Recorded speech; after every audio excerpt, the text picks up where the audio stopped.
अमृत खबर नंबर 2। जीतू पटवारी ने बड़ा बयान देते हुए कहा कि मोहन यादव की सरकार को शिवराज सिंह चौहान अस्थिर करना चाहते हैं। शिवराज सिंह चौहान उनके कार्यकर्ताओं को बताना चाहते हैं, मैं हूं और कभी भी वापस आ सकता हूं। बीते दिन शिवराज सिंह चौहान मानक बीज को लेकर दिए गए बयान पर कांग्रेस प्रदेश अध्यक्ष जीतू पटवारी ने कहा कि शिवराज सिंह चौहान अपने आप को मध्य प्रदेश में राजनीतिक रूप से जिंदा रखना चाहते हैं, इसलिए वो ऐसे बयान दे रहे हैं। आज से मूंग खरीदी को लेकर होने वाली प्रक्रिया पर जीतू पटवारी ने कहा, मैं मुख्यमंत्री जी का धन्यवाद देता हूं और गेहूं को खरीदी 2700 रुपए करने की मांग करता हूं। जो 3100 रुपए धान खरीदी के लिए कहा था और 6000 रुपए सोयाबीन के लिए कहा था, उसकी मांग करता हूं। कल शिवराज जी ने कहा, अमानक बीज ये उनका महकमा है और उनकी सरकार का पाप है। शिवराज जी, आप बयान देकर नहीं बच सकते हो। आप बयान देकर किसानों की सिंपैथी नहीं ले सकते हो। आप देश के कृषि मंत्री हो। हमने 2 महीने पहले भी कहा था, इसमें हजारों करोड़ों रुपए का भ्रष्टाचार होता है। 2000 करोड़ रुपए की कमीशनबाजी का खेल होता है।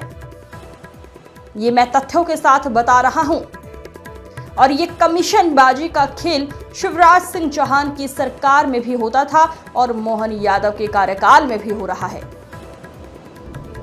किसानों को अमानक बीज देने का पाप भारतीय जनता पार्टी को सरकार कर रही है। इसलिए शिवराज सिंह चौहान किसानों की सिंपैथी लेना चाहते हैं, कीचड़ में जाकर और ऐसे बयान देकर। मैं समझता हूं शिवराज सिंह अपने आप को राजनीतिक रूप से मध्य प्रदेश में जिंदा रखना चाहते हैं, मोहन यादव की सरकार को अस्थिर करना चाहते हैं, उनके कार्यकर्ताओं को वह बताना चाहते हैं कि मैं हूं, कभी भी वापस आ सकता हूं। आप करिए, हमें कोई आपत्ति नहीं है, पर किसानों के साथ दुख दर्द होगा तो हम अपना दायित्व निभाएंगे। मैंने पहले भी कहा कि मूंग खरीदी को लेके मोहन यादव जी को धन्यवाद, साधुवाद। वो हमारे मुख्यमंत्री हैं, हम विपक्ष के हैं, हम विपक्ष का दायित्व निभा रहे हैं। हम उनको हमेशा समस्याओं से अवगत कराते हैं, जो दर्द होता है उससे सरकार को जोड़ने की कोशिश करते हैं। उन्होंने मूंग खरीदी की, मैं उनको धन्यवाद देता हूँ। और जो गेहूं का दाम उन्होंने कहा था 2700 वो नहीं दे रहे हैं, इसके लिए फिर मांग करता हूँ। जो 3100 धान का धोखा दे रहे हैं उसके लिए मांग करता हूँ। जो 6000 रुपया सोयाबीन की बात हुई थी उसकी मैं मांग करता हूँ। और शिवराज जी ने कल कहा कि अमानक बीज यानी किसका पाप है? इसी सरकार का। ये उनका महकमा है। शिवराज जी, आप बयान देके नहीं बच सकते। शिवराज जी, आप बयान देके किसानों की सिंपैथी नहीं ले सकते। आप देश के कृषि मंत्री हो।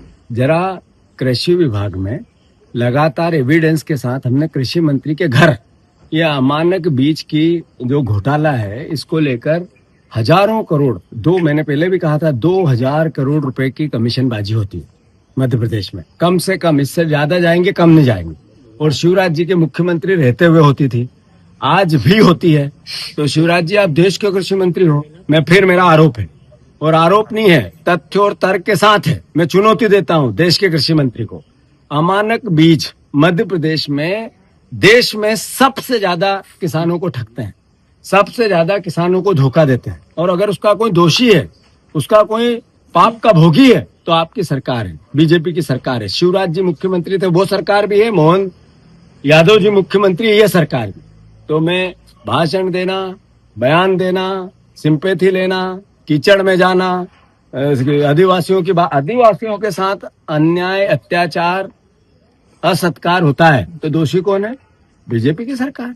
आपका पाप है, आपकी 20 साल की कार्यशैली है, इसीलिए यहाँ ये हालात है। तो कुल मिला के केवल बयान दे के सिंपैथी लेना, और मैं समझता हूँ राजनीतिक रूप से शिवराज जी अपने आप को मध्य प्रदेश में जिंदा रखना चाहते हैं, मोहन यादव जी को अस्थिर करना चाहते हैं, उनके कार्यकर्ता और नेताओं को समझाना चाहते हैं कि मैं हूँ, वापस भी आ सकता हूँ। वो उनका काम करे, हमें कोई तेजी मद्दी नहीं।